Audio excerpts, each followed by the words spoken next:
Let's say Wednesday, West Pittston. What's up, Wednesday?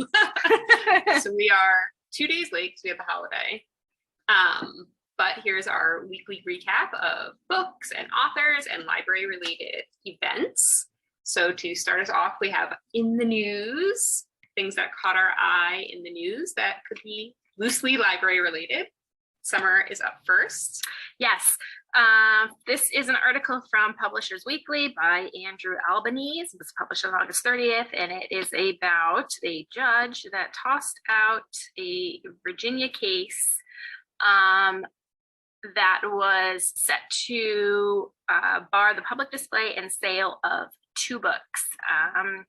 Gender Queer, which is a graphic memoir, and A Court of Mist and Fury, which is a very popular best-selling book and part of a series. So these were selling them, not even just like a library or a school having. No, public display and sale. Yes. Okay, so this is like in Virginia, anywhere, any store, anything. Correct. Yes. They were deemed obscene for unrestricted viewing by minors. So it started in May, was when it was first introduced to the courts. A retired judge had to sit on the case because every other judge there had disqualified themselves. She originally said that there was probable cause and that it should go to court. Lawyers for the authors, for the publishers, and for Barnes & Noble said that the complaints were deficient as well as unconstitutional. It did make national headlines though, so you may have heard about it. Ultimately, the judge rejected the case, rejected the idea of putting a temporary restraining order, denied the opportunity to amend and refile too as well, because they just said the judge said it would be futile based on the records. So, and then also said that the law that the case was based on was also unconstitutional. So it seems like it just brought up a lot of things that need to be addressed in general. Yes. So it wasn't just like they were age inappropriate or in a school library or anything. This was just like banned from selling them to anybody. Right. Which is a pretty broad stroke. Violates First Amendment and the Constitution of Virginia. And just our free speech. Like capitalist rights to buy what we want. Right. Even if other people don't like it. Yes. It's fair. Right. I mean, one is a memoir, right? So it's about somebody's life. It's not even like pushing an agenda in that case. Right. Just telling a story about how I grew up. Very specific life. Yeah. Yes. So that was hooray for Virginia. That was interesting. Do you have anything? You have one more, right? I do. Well, because my article leads into my book list for August. Okay, so then I'll talk about how Magic Treehouse is celebrating 30 years. It was launched in 1992. If you're not familiar, it's a middle grade chapter book about two siblings, Annie and Jack. They go on adventures throughout history and the universe through a magic treehouse.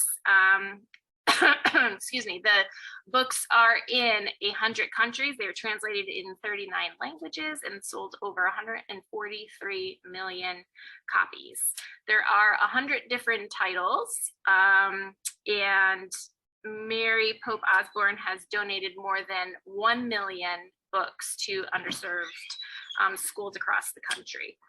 Which I thought was great. So Pirates Past Noon is coming up in graphic novel form. That's the end of this month. And then in the regular series, number 37, Rhinos at Recess, are coming in January. And that is when Annie and Jack go to South Africa to save rhinoceroses. Rhinoceri? I know my kid really liked those books for that age, and it has a really cool interactive website. So if you read the books, it has like games that go into it and puzzles and worksheets that like tie into the book, which is kind of cool. You can earn points and like unlock things. Neat, which is kind of like a neat tie-in. Yeah. And I did just look it up. It is the 30th anniversary of the Goosebumps books. Oh, R.L. Stein. Yes. So I'm sure most of us, if you're of any like over 25, you definitely read them. No, because when I was a kid, it was Fear Street books. That was like the YA series. I don't know. I never read Goosebumps. No. I think that was the generation after me. No, I read Goosebumps. They were just scary enough for me. I'm very sensitive to scary. I love scary stuff. I don't. Goosebumps is about as scary as I like. And some of them so he's celebrating it with the release of a new Slappy book. Oh yeah. And Slappy, I don't do dolls. So those are past me. Not for me. I really liked, there was one with blue beast alien ones, which I really liked. Okay. That was like my favorite one. I mean, I really liked the movie. Like I watched the movie. I was Jack Black. Yes. And R.L. Stein was in it too. He made a cameo.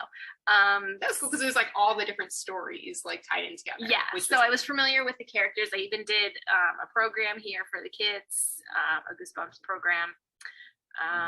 So they were all familiar with all the different characters. And yeah, it was a good story. It's like a whole generation's worth of kids reading Goosebumps. Mm-hmm. I do want to mention though that the Magic Tree House, to commemorate the 30th anniversary, she published a book, a compendium of reflections of wisdom that she has learned throughout her childhood and writing the books, that is going to be out. It came out yesterday. It's called Memories and Life Lessons from the Magic Tree House. We do not have that yet.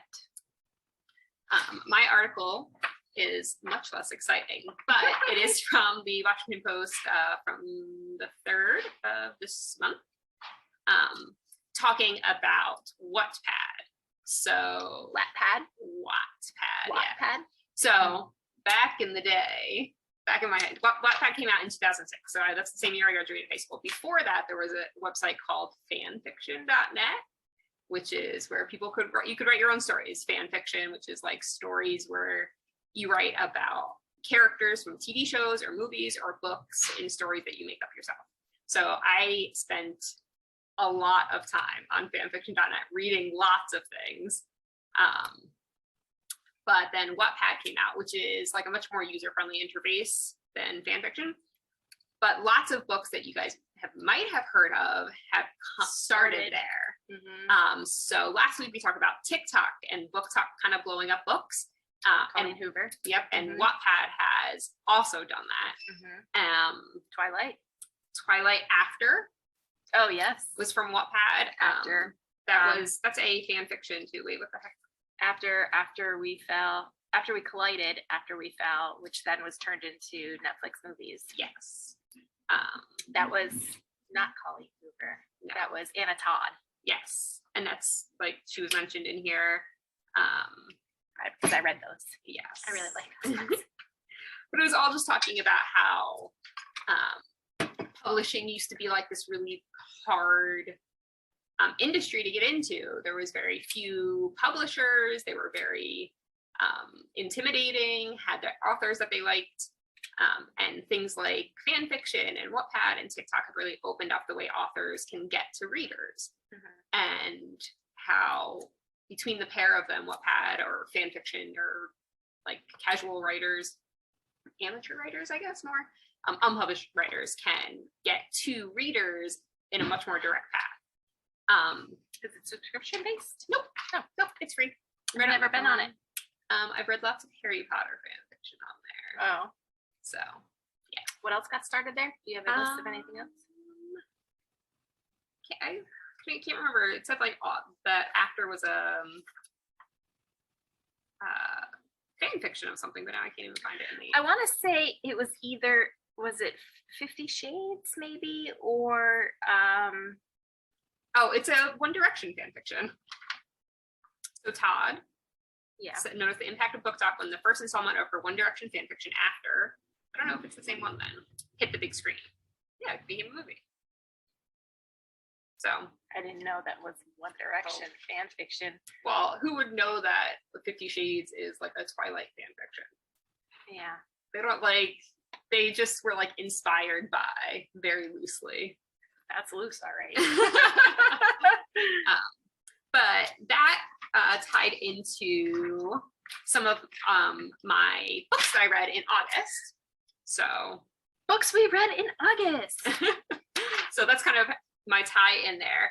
And I don't know if anyone else has read The Love Hypothesis, which is an Kylo Ren fan fiction started off with. Also very not tied into Kylo Ren if you're a Star Wars fan. But I read that one. The author is Ali Hazelwood, and I've read all of her books so far. And they're all called STEMinist romance. They're all female main characters in science fields. And romance. Yes. Nice. So they're really cute, like super smart women, like literally NASA engineer smart. Just in the romance background. So instead of the Hallmark CEO gets sent to a small town to bake cookies, right? Like instead they're sending people to the moon. Same thing. Okay. So those, I read 2 of her books in August. So I just wanted to sprinkle that in there and tie it into my article. 2 of the most recent books I read were Mrs. by Caitlin Macy, which was recommended actually by one of our patrons here. We were talking about books set in New York City. He recommended this one. I did not like it at all. Oh. And I told him halfway through, I was like, I don't know, this is not for me. I only give it 2 stars. If this is wallpaper, I really like that. Probably is wallpaper. Well, because like that looks like a mirror. Yeah. So it's about rich people in New York City, private schools. Their stories kind of interconnect, and how things that happened, 15, 20 years ago kind of snowball and affect their lives now. In that way, it was interesting. I do like interconnected stories about how, like over time, we all have like those 6 degrees of separation kind of thing. And I liked that part of it. The setting was good. I didn't care about a single person in the story though. Not a single one. And it was really, but he loved, this is his first recommendation to me when we started talking about books set in New York City. Which is fair because the book I recommended to him, he said made him really, really angry. So if you have recommendations, we will listen and often sometimes read them. Often sometimes. I love books set in New York City. So I love New York City as a background. The other book I recommended to him was Lillian Boxes Takes a Walk, which is one of my favorite books. I do like that book a lot. And then N.K. Jemisin's The City We Became, the sequel, which comes out in November. That was one of my favorite books of all time ever. And you just read that in August? No. Oh, well. Sorry, I got distracted. And then I just finished Selfish, Shallow, and Self-Absorbed, 6 reading writers on the decision not to have kids. It's 16 essays, just about, they're all writers, all authors, just about why they ended up not having children, why they chose not to, or the series of events that led them to that decision. It was good. It was nice and quick read. They're like short essay type reads, so it's easy to put down and pick back up. Yeah. So I read it in like 2 days because it was just like, you can read one section, go do something else and come back to it. So there's no like time commitment. So I do like that for essays. Makes it nice. And then I was like, after I finished this, I was like, I should read more books with essays in them because like compilations don't go out much. I've noticed. No, it was very good. People are afraid of what they're gonna get. So it was interesting. If you like nonfiction, if you like just reading about people and their choices in life, that was a good one. The other ones I don't have. But I did read Counterfeit, which was Reese Witherspoon book. That one I gave 3 out of 5 stars. I wasn't sure what was going on halfway through the book, so I didn't care a lot to the halfway point until the twist. And then I had already committed to like not caring, I guess, that the twist wasn't invested. It was extremely well written, which I do have to say that about all of Reese Witherspoon books, is of all the ones that I've read, whether I've liked them or not, they have been very well written books. So sometimes it's just personal preference on what you like or don't like, but they are definitely good authors. Like they know how to write. And then I think that's all. I think I'm gonna read I read a couple of Dana Isley books. Those are ebooks. and I have her set as for Amazon notifications. So as soon as her book's published, I get a notification. I did read one first. I can read them the day they came out. Your recommendation. They are such quick reads. They're like 120, novellas. Yeah, 120 pages tops. They don't really count. I'm gonna read every single one of them. The same with Allie Hazelwood. Like they're not an investment, but I'm definitely gonna read every single one of their books. And then actually, All Systems Red was like a new book by Martha Wells. I had never heard of before. They're science fiction books. I was surprised with how good it was. It was a 3-hour audiobook that I listened to, and it's a series. It reminded me a lot of Lost in Space, about a robot caretaker that kind of becomes human. But I'm definitely actually going to read, I've added all the other ones in the series to my list already, because I did not think I was going to read it. I thought it was about robots killing people, which I thought was going to be a good read, but not something I was going to like look forward to. But it was actually really, really good. So if anyone else has ever heard of Martha Wells or read that series, let me know, because I want to talk to somebody about it. That's it. You won't be talking to me. I know. Science fiction, Not your favorite. my jam at all. What is my jam is YA mysteries. So it's big that we are in the YA aisle. Yeah. So I read The Woods Are Always Watching, which is the follow-up to There's Someone in Your House. I'm just scared looking at the covers. They are standalones. They don't go together. It's not like a series or anything. It's Stephanie Perkins. There's Someone in Your House is now a movie on Netflix. So I will say that I liked this one a lot better than I like this one. I give this one 2 stars, and then give this one 4 stars. That's exciting. So this one was very like Scream-esque. There is, yeah, someone going around killing people. This one is 2 friends going off to 2 different colleges. One last hurrah, want to go backpacking and sleeping in the woods, something they've never done before. So this was just like a bad decision from the very beginning, and things just go from bad to worse. I didn't really like it. Escape room, you can imagine this escape room gone wrong, you know. But it's very short. It is only 202 pages. So it was a very quick read. Yeah, I read it in like one morning. I did give it 4 stars though, because I liked it. Was it as good as the escape room movie? Well, that's what I was like kind of expecting. Similar? Maybe, because it was an escape room. I like the escape room movie. Yeah. It's a little bit scary, but I like that. You could probably handle this. I could probably, like I'm 5. Yeah. Dead Girls Can't Tell Secrets. This one I also gave 4 stars. I love 4 stars, man. Well, my 3 is like average. Like, I didn't hate it. I didn't love it. It kept me entertained. If I didn't like it, it's 2. If I really didn't like it, it's a 1. But if I didn't like it that much, I probably wouldn't even finish it. No. Yeah. And then I'm committed, mostly. If I liked it more than average, it's 4. And then if I really liked it, then it's 5. So I did give this 4 stars. Sister baby jumped off of a cliff. I don't know, she's in a coma for about a month. They don't really know what happens. The cliff is called Suicide Cliff, so people are thinking that she tried to commit suicide, but her sister finds a note in her locker that makes her suspect that she didn't jump because someone told her to meet her there at a certain day and time, the day that she was on the cliff, the day that she jumped off the cliff. So she joins the Wilderness Club to try to figure out who it was or what happened to her. All these books are just warning people to stay away from nature. This, the ending with this though, like I can't give it away, but whatever. I can't. You. I was like, oh man. Okay, 2 Truths and a Lie. This was probably one of my favorites. It's also 4 stars. But drama kids, going to convention, snowstorm, have to shack up in a hotel.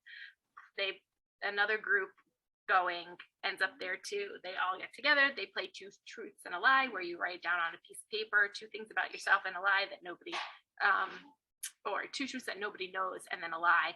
Put it in, pull out a paper. You have to try and guess A, who the two truths and a lie belong to, and then B, which one is the lie. And then one is, I like to watch people die. I've lost count how many people I've killed. Yeah, and so then they're like stuck in this hotel. I love how the setup, the like snowstorm from a nerd convention, is like the setup to the romance books that I would read. It's not a nerd convention; it's drama club, kids. Oh, I thought it was like so Comic-Con. that's like another twist. Like, okay, so like you have all these like drama kids who can act. So then it's like, oh, who's the killer? Well, you know, it's not me. I'm not acting like a killer. Anyway, I don't want to know any killers. Maybe I am, and I'm just a good actor. The last one that I'm going to talk about is Wretched Water Park. This is actually a kid's book. You'll find it in our juvenile chapter book section. It's about a gothic water park, and I just love the whole concept of this. Like, they're the rafts are like coffins that they sit in instead of look like donuts.